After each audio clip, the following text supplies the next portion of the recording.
el tema de este día, el más grande mandamiento. El más grande mandamiento.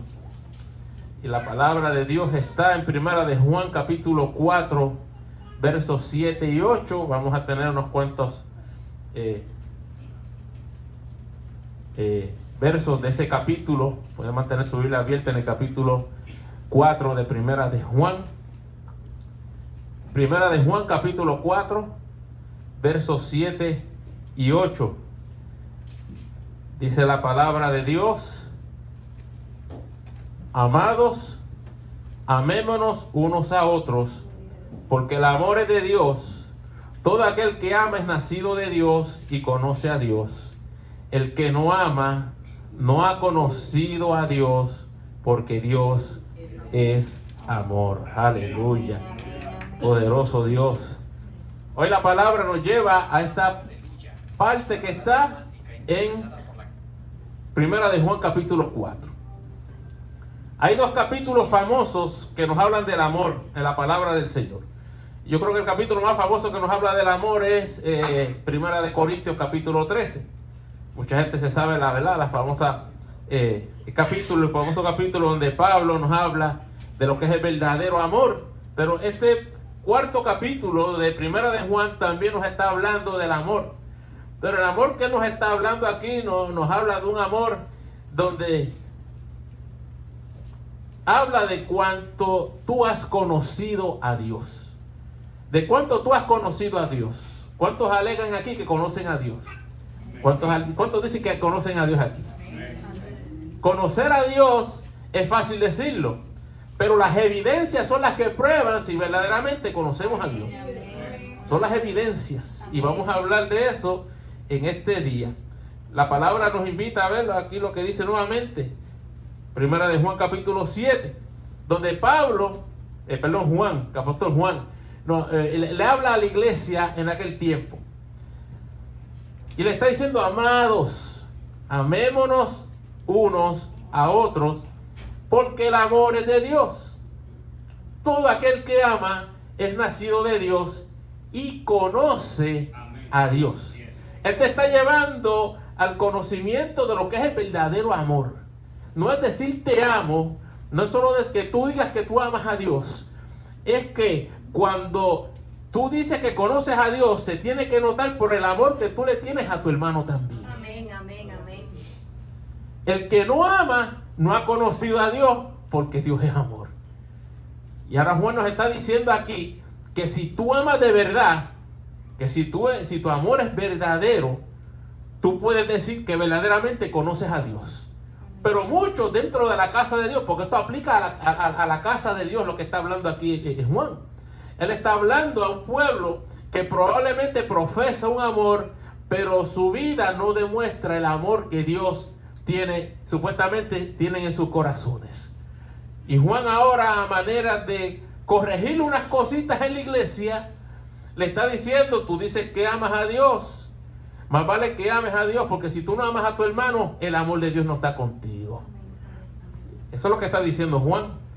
El capítulo 4 de Primera de Juan es un poco fuerte. Si usted va desde el principio y va leyendo lo que dice ahí, no es un capítulo fácil de tragar, porque usted dirá: bueno, pero él lo que está hablando es el amor. Y cuando la gente empieza a hablar del amor, está pensando a veces en pajaritos preñados, su mente está divagando por otros lugares de fantasía.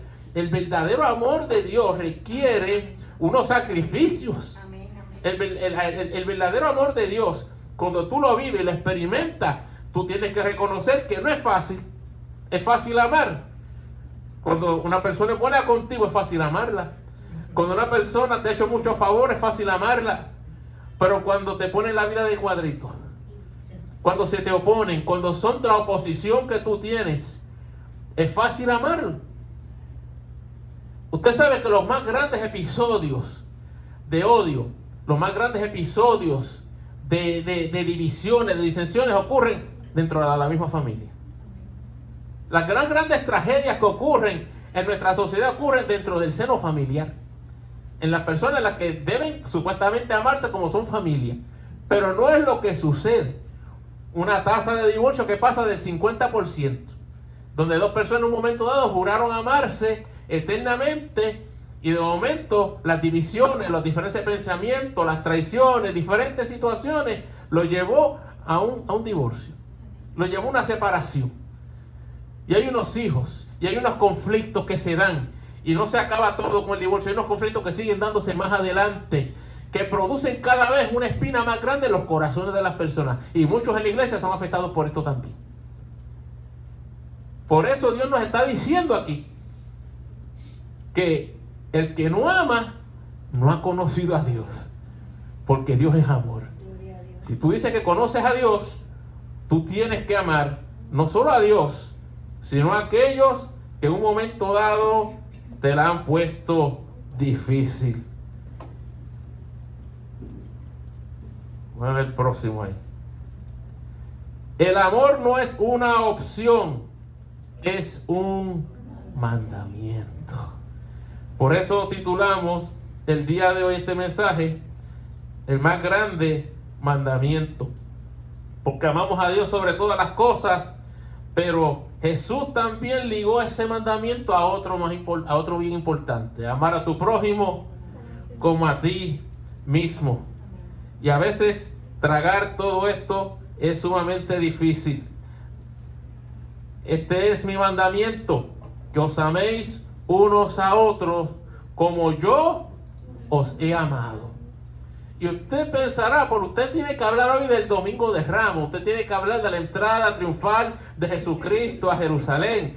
Eso es lo que todo el mundo está hablando, Jesucristo en el burrito, y todo el mundo ahí con las palmas en las manos, adorándolo y celebrando. Pues mire, lo que le estoy hablando son cosas que Jesús habló en esa última semana. Amén. Las palabras que estamos hablando aquí. Y una de las cosas que Jesús les está hablando a sus discípulos esa última semana antes de ser crucificado es que era necesario que ellos se amaran. Jesús sabía que había problemas entre ellos.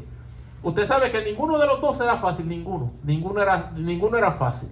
Ni aún Juan, que decía que se recostaba del pecho del maestro. Juan, que dice que es el discípulo amado. Juan, que dice que era el discípulo del amor. Miren, de los cuatro, el único que dijo eso fue él.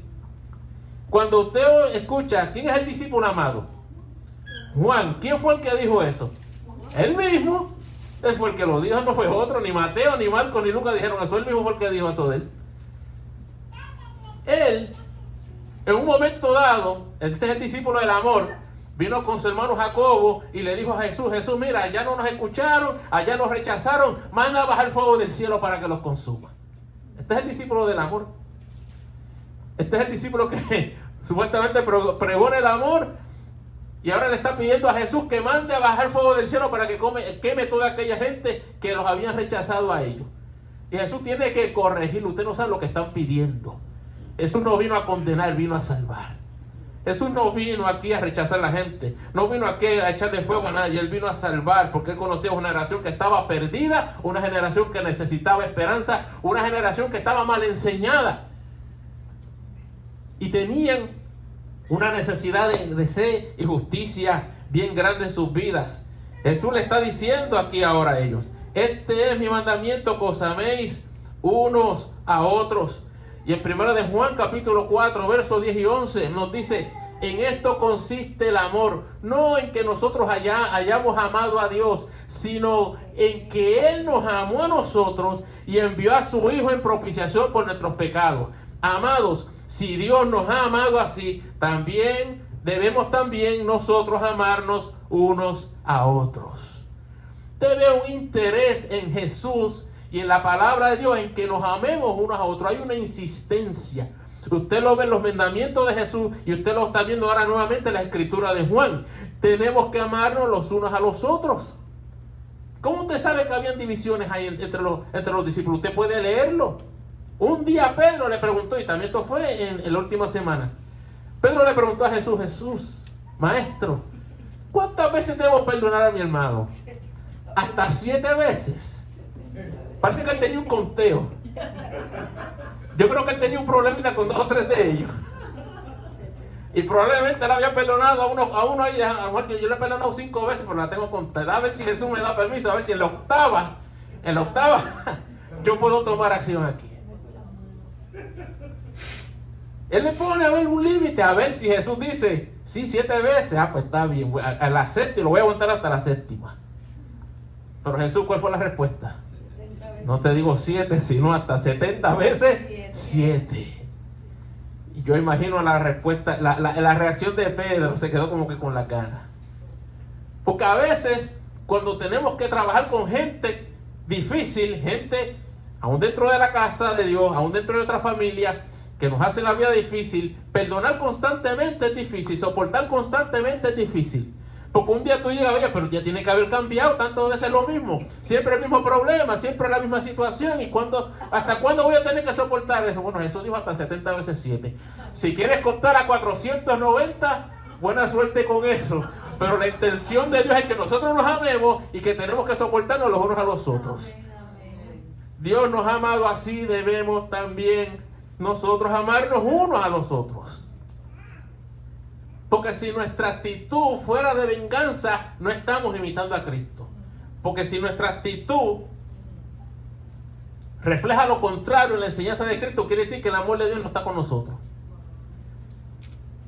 La palabra es la que lo dice. Tú tienes un problema con tu hermano, el amor de Dios no está contigo. Yo tengo un problema con mi vecino, el amor de Dios no está conmigo. Porque esto incluye a los de la casa y a los que no están en la casa también. Y a veces tenemos unas situaciones en la vida donde tenemos que arreglar con un vecino incómodo. Yo no sé si usted ha tenido alguna vez un vecino de esos. Un vecino de esos que usted le quisiera tener una pedra a la ventana de su cuarto para despertarlo en la madrugada.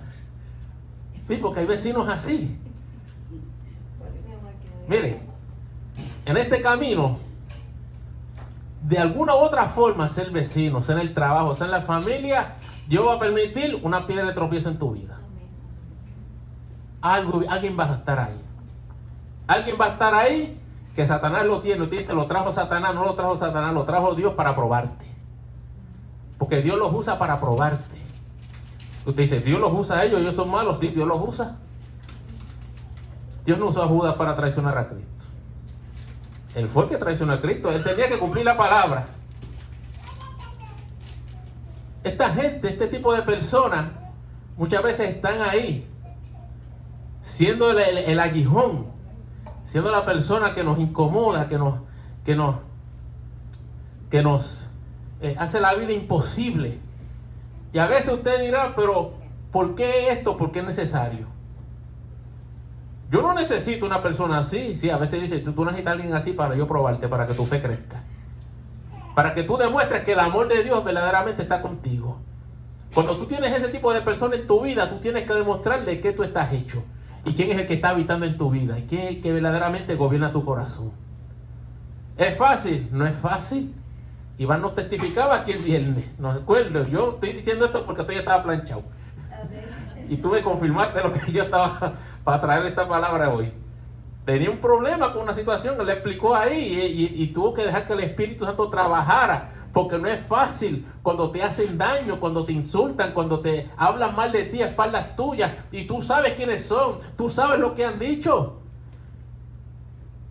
Y a veces la sed de venganza, el deseo del mal para el prójimo como que comienza a crecer en el corazón.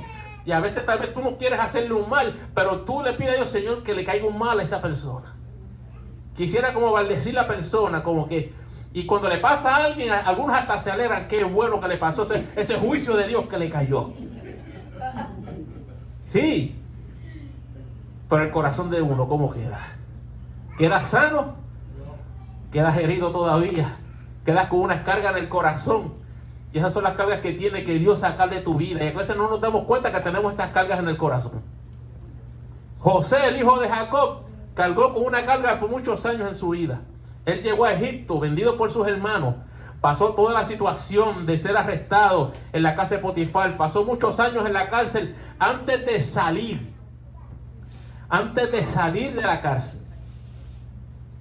Pasó muchos años de sufrimiento. Cuando él sale, que Dios se glorifica y le hace justicia y lo hace gobernador de Egipto. Cuando nace su segundo hijo Manasés, el significado de Manasés, porque me ha hecho olvidar mi pasado, me hizo olvidar de mi familia, me hizo olvidar de las cosas que yo pasé, pero eso era él engañándose él mismo, porque todavía eso estaba en el corazón. Porque cuando él vio a sus hermanos llegar, rápidamente volvieron todos esos pensamientos a su vida. Y una de las cosas que Dios quería hacer con José no era solamente usarlo para preservar a aquella generación de aquel tiempo y tener las ideas de cómo, ¿verdad?, recoger todo aquel grano por 7 años para que en los 7 años malos todo el mundo tuviese provisión. Lo que Dios quería hacer con José era también trabajar con su corazón. Había una traición, habían cuentas pendientes en su corazón y en su vida, y no fue hasta vio a sus hermanos que él se dio cuenta de que todavía había un problema en su corazón. Y él por muchos años pensó que ya todo estaba bien, Dios se había glorificado y él estaba viendo la mano de Dios, la justicia de Dios sobre su vida, pero Dios tenía todavía que sanar su corazón. Había un problema que él quería sanar. Y por eso Dios permite que él tenga ese encuentro con los hermanos. Y sabemos la historia, ¿verdad? Cómo ellos llegaron, cómo él pretendió no conocerlos, cómo él pretendió que los aborrecía, hasta que él no pudo más. Dice un día que no pudo más y empezó a llorar, tuvo que salir corriendo y esconderse y empezar a llorar, empezar a gemir, empezar a sollozar hasta que lo oyeron que estaba llorando porque no podía más con la carga que tenía en el corazón. Él no iba a estar bien hasta que no hubiese una reconciliación en la familia. Él no iba a estar bien hasta que hubiese una relación sana con su gente, con sus hermanos, con aquellos que lo habían traicionado, con aquellos con los que él pudo en su momento tomar la venganza, porque él tenía el poder para hacerlo. Pero Dios trabajó con su corazón. Dios trabajó con su mente. Y Dios le trajo al final la paz que él necesitaba. La paz no le llegó a José porque él salió de la cárcel y fue gobernador de Egipto. No fue hasta que él tuvo ese encuentro con su familia que lo había traicionado que él pudo tener la paz que él necesitaba. A veces vimos gente creyente por años con una espina en el corazón, con una situación que nos duele, con una situación que nos atormenta, no nos deja dormir muchas veces, porque es una situación que es difícil, y uno le pide a Dios: Señor, dame gracia, ayúdame con esto. Y eso es lo que uno tiene que hacer: ayúdame, Señor, porque si es por mí, yo tomo venganza. Si es por mí, me quedo con este odio. Yo necesito que tú tomes control de esta situación. Cuando Dios nos pide que le pongamos todas nuestras situaciones a sus pies, también nos está pidiendo que le pongamos en sus manos lo que está en nuestro corazón, lo que está mal en nuestro corazón. No queremos nacer con odio, no queremos nacer con situaciones, no queremos crecer con situaciones que al final nos van a quitar la paz. Porque la paz es fruto del Espíritu, es parte del fruto del Espíritu. Y si tú no vives con paz, estás perdiendo el tiempo aquí en la casa del Señor. Aquí todos tenemos que vivir con paz y tranquilidad. La mayor evidencia de que amas a Dios es que puedes amar al prójimo sin importar las circunstancias. Sin importar las circunstancias. Primera de Corintios 13, sí, voy a tomar una porción de ese pasaje, donde en el verso 4 al 7, Pablo nos dice: el amor es sufrido, es benigno, el amor no tiene envidia, no es jactancioso, no se envanece, no hace nada indebido, no busca lo suyo, no se irrita, no guarda rencor, no se goza de la injusticia, mas se goza de la verdad. Todo lo sufre, todo lo cree, todo lo espera y todo lo soporta. A veces hay gente en la casa que dice: yo te soporto porque la Biblia lo dice. Sin embargo, solo esa expresión demuestra que el corazón tiene un problema.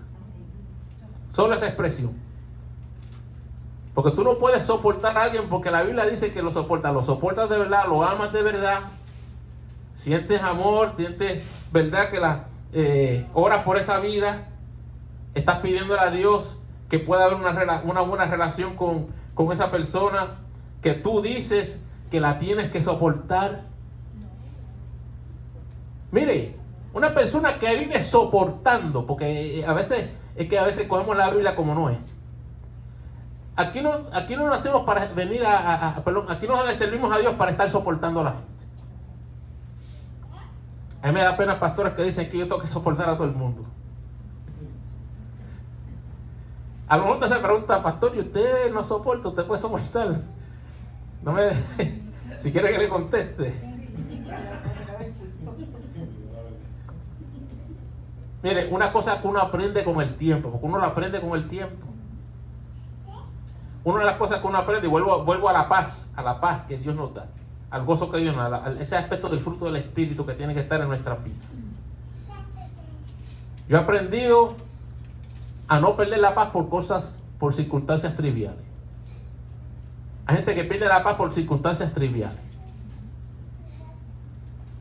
Pastor mío, pastor que me pastoreó por varios años en Puerto Rico, me decía una vez: no hagas lo que yo hago, lo que yo hice en un principio. Él no dormía pensando en los problemas de la iglesia, cómo resolver los problemas. Dice que dejaba a la esposa dormir en la cama y estaba a las 1, a las 2 de la mañana en la sala caminando de un lado a otro, pidiéndole a Dios cómo resolver, pidiéndole a Dios sabiduría, pidiéndole a Dios, pero estaba ansioso, estaba sin paz. Lo que estaba era cargado, lo que estaba eran preocupado, viviendo con preocupaciones. Y Dios no quiere que tú vivas con preocupaciones. ¿Y eso es fácil? Pues claro que no es fácil. Pero en la medida que tú vas creciendo, en la medida que tú vas buscando a Dios, tú te vas dando cuenta que al final, ¿verdad? De cuando todo se resolvió, tú te das cuenta: pero si Dios tenía esto resuelto hace rato. Y yo perdiendo sueños.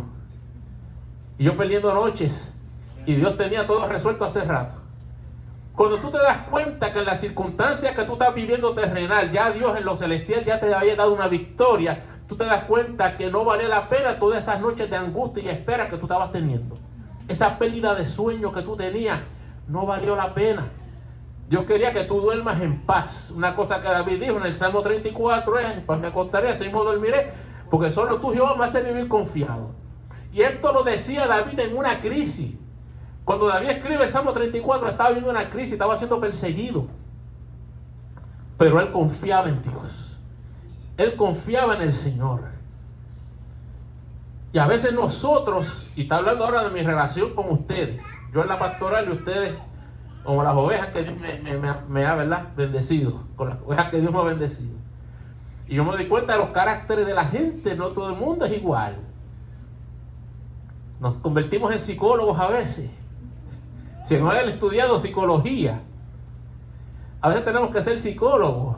Y usted, Camaris, también pasó por esta experiencia como pastora asociada. A veces tenemos que confesar, por más que hemos estudiado, por más que nos hayamos preparado, llega el día que tenemos que decirle: Señor, ¿qué voy a hacer aquí? ¿Cómo voy a tratar con esta situación? ¿Cómo voy a bregar con esta situación? Pero cualquiera sea la solución, cualquiera sea el desenlace, que no se dañe mi corazón. Que no se dañe mi corazón. Y nosotros como padres también tenemos esa situación cuando trabajamos con nuestros hijos. Pues aquí no creo que nadie haya tenido un hijo que haya sido así ejemplar, que nunca hizo nada. Tenemos esa situación donde tenemos que trabajar con ellos para que no solo no se dañe nuestro corazón, sino que el de ellos tampoco se dañe. Para mí, un hijo pasó una situación hace un mes, hace 2 meses ya fue. Ustedes conocen cuando este muchacho lo tiró al piso y le fracturó el brazo. A ver, que era fácil en ese momento preguntarme quién es ese muchacho. Es que quiero hablar con él, quiero decirle 2 o 3. Porque tu familia, cuando lastima tu familia, a veces reaccionamos así. A veces decimos cosas que ni esperábamos decir, vamos a ser sinceros. A veces decimos cosas y dicen: yo dije eso, yo no soy así, sí, a eso, somos así. Porque a veces es lo más fácil decir: ah, no, ese no soy yo, si eres tú. A veces nos queremos cobijar en esa frase: ay, ese no soy yo, esa no es mi persona. Pues en el momento de la verdad, esa es la persona que salió. Y yo hubiera querido conocer a este muchacho, ya lo tuvieron, ¿verdad?, lo expulsaron de la escuela. Lamentablemente una situación en la que yo sé que hay que orar por él. Y yo le decía, eso fue lo que yo le dije a Dios: hay que orar por él. Te hizo un daño, no fue tu culpa. Hubo esta situación donde él reaccionó de esta forma. Este muchacho está viviendo unas cosas en el hogar. Este muchacho, ¿verdad?, tiene unas situaciones anteriormente, habían pasado otras cosas con él, que se nota que hay un problema dentro del seno familiar. Probablemente ha sido víctima de una situación, una mala enseñanza que lo ha hecho reaccionar de esta forma. No le ha pasado unas experiencias donde, ¿verdad? Donde Cristo no está, todas estas cosas pasan y hay que perdonarlo. Hay que perdonarlo. Hay que orar por él porque tiene necesidad. Pero es que te hizo daño, se supone que le hagan lo más y que la justicia caiga sobre él. Y a veces dejar que la justicia de la tierra haga su trabajo, pero en lo espiritual hay que orar y hay que perdonar, porque estas situaciones no son las fáciles y son momentos que Dios permite para que uno crezca y uno se dé cuenta de dónde uno está parado. Porque a veces pensamos que estamos bien parados, pero cuando llega a esta situación es que uno se da cuenta que tan bien parados estamos en la presencia del Señor. Pablo dice: el amor es sufrido, es benigno, no tiene envidia y no es jactancioso, no se envanece, no hace nada indebido, no busca lo suyo, no guarda rencor, no se goza de la injusticia, mas se goza de la verdad. No se goza de la injusticia, se goza de la verdad. Todo lo sufre, todo lo cree, todo lo espera y todo lo soporta. ¿Quién está diciendo? Pablo. Si alguien puede hablar es Pablo. Azotado, encarcelado, perseguido, vituperado, donde quiera que iba. No fue un sitio nada más, no tiene un testimonio. Cuando fui a aquel lugar me fue mal. En todos los lugares que él fue, de una u otra forma tenía persecución. Y probablemente lo más que le dolía a Pablo no era ser azotado, no era ser encarcelado. Lo más que le dolía a Pablo era que a veces muchos de los que estuvieron colaborando con él lo dejaron abandonado, lo dejaron atrás y se fueron tras las ofertas del mundo. Y a veces las cartas lo está escribiendo, a veces habla: este me traicionó, aquel me dejó solo. A veces lo escribe las cartas. Probablemente esos son los momentos de mayor dolor en su vida, cuando las personas en las que en un momento confió lo traicionaron. Pero aún así él dice que el amor todo lo sufre, todo lo cree, todo lo espera y todo lo soporta. Con tal de demostrar el amor de Dios, ¿darías tu vida por un amigo? ¿Darías tu vida por un amigo? El ejemplo que Jesús nos dice en su palabra: nadie tiene mayor amor que este, que uno ponga su vida por sus amigos. Juan 15:13, esa última semana en la que él fue crucificado, ahí está él hablando a sus discípulos. Nadie tiene mayor amor que este, que uno ponga su vida por sus amigos. ¿Qué tan dispuestos estamos nosotros a dar nuestra vida por nuestros amigos? Tal vez por su familia. Usted no, por mi familia sí, por mi esposa, por mis hijos, la vida. Pero Dios quiere que te extiendas un poquito más allá. ¿Darías la vida por un amigo? Jesús lo hizo. Jesús lo hizo.